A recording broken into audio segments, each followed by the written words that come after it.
terminei Kirby Air Riders, o jogo que ninguém esperava, sucessor de Kirby Air Ride para GameCube. O jogo entregou muita coisa, eu não posso me deixar de perguntar, precisava mesmo?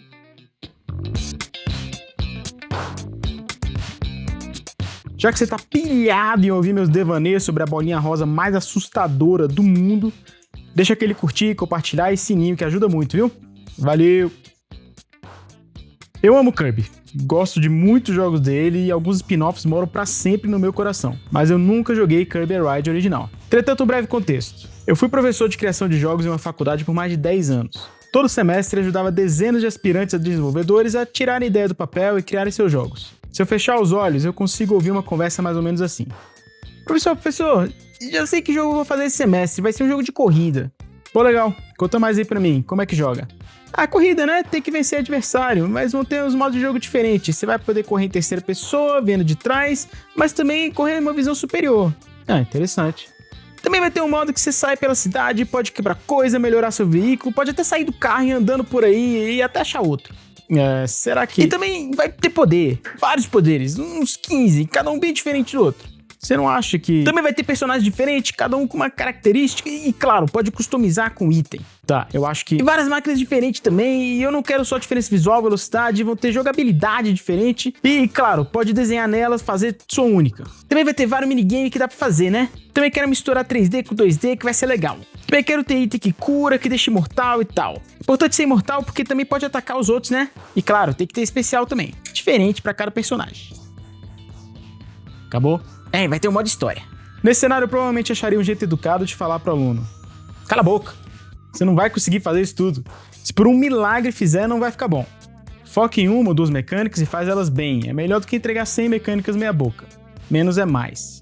Acontece que de vez em quando nessa indústria, quem vem com essas ideias mirabolantes não é um dev amador, e sim alguém com experiência, equipe, tempo e dinheiro virtualmente infinito para conseguir entregar todas essas mecânicas muito bem feitas. Não dá pra falar dessa decisão sem falar desse maluco aqui, Masahiro Sakurai. Quando ele era jovem, descolou um emprego na HAL Laboratory, uma empresa coladona com a Nintendo. E lá ele criou o primeiro Kirby. Ele trabalhou mais alguns Kirbys e talvez o que ficou mais famoso, o Super Smash Bros. Alguns anos depois ele saiu da HAL Laboratory porque queria criar coisas diferentes, mas a Nintendo falou: HAL, cadê aquele carinha que era cabuloso daí? E a HAL falou pro Sakurai: pelo amor de Deus, volta. E o Sakurai falou: até volto, mas ao invés de me contratar diretamente, vocês vão contratar a empresa que eu criei, que aí ela cresce e eu tenho mais liberdade pra fazer as coisas que eu quero. E o cara era tão bom que eles aceitaram, e assim foi. Daí pra frente ele fez mais uma porrada de jogos, com certeza os mais famosos ainda eram Kirby e Super Smash Bros.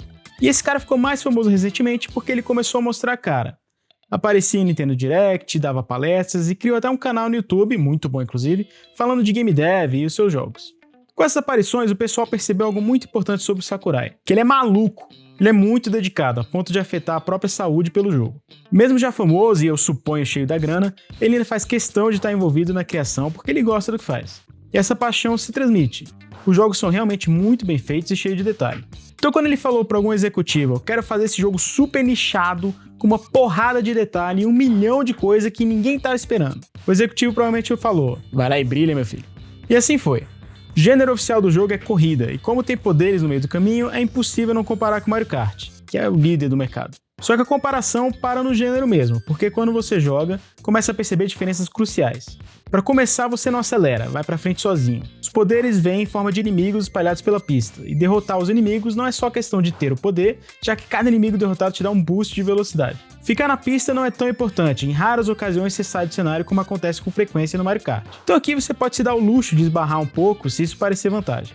De pouco em pouco você percebe que a chave para o sucesso é o boost carregado. Não só porque ele aumenta a velocidade, mas também porque ele te dá a chance de mirar o seu poder. E aí vira uma pancadaria desenfreada. Os modos de jogo assustam muito pela quantidade e variedade das coisas.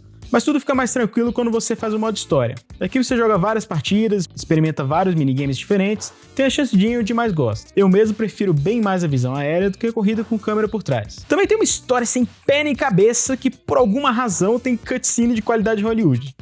Chefões também são bem interessantes e algumas fases mais legais são deles, porque parece que elas foram montadas inteiras pro chefão. Ainda assim, a quantidade de conteúdo assusta. Não só os modos de jogo e poderes, mas tudo acontecendo ao mesmo tempo.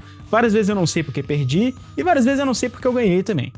Quando você acha que já viu todo o jogo, se esbarra em um menu que abre... Isso aqui? Que diabo é isso? A interface do jogo é uma grande mistureba também. Ora parece com Smash Bros, ora com Kirby, ora com ícones soltos por aí, ora tem fotos reais de comida, ora tem cenas 2D que parecem propaganda de jogo de celular. Esse jogo é o cuscuz paulista das interfaces. Resumindo, o jogo é bom ou não é? A verdade é que eu não sei. O jogo é bem feito, não me arrependi de ter comprado e me entreteve bem durante um bom tempo. Mas a verdade é que mesmo tendo terminado vários modos dele, eu ainda não entendi tudo do jogo e tenho a impressão de que não vi nem metade. Eu pessoalmente ia preferir um jogo com foco na visão aérea ou que desse pra gastarmos mais tempo explorando os poderes. Na verdade, me deu ainda mais vontade de jogar o Forgotten Lands de novo. Enfim, é uma adição legal pra quem gosta de ação desenfreada, muito mais pra quem gosta de Smash do que pra quem gosta de Mario Kart. Mas fica o aviso, se assim como eu você tem um boomer interior, vai ficar o tempo todo se perguntando: é o quê? Já que chegou até aqui, comenta aí, você gostou do jogo ou nem quis pegar? Também deixa aquele velho curtir, compartilha, sininho e tudo que ajuda muito, viu? Valeu!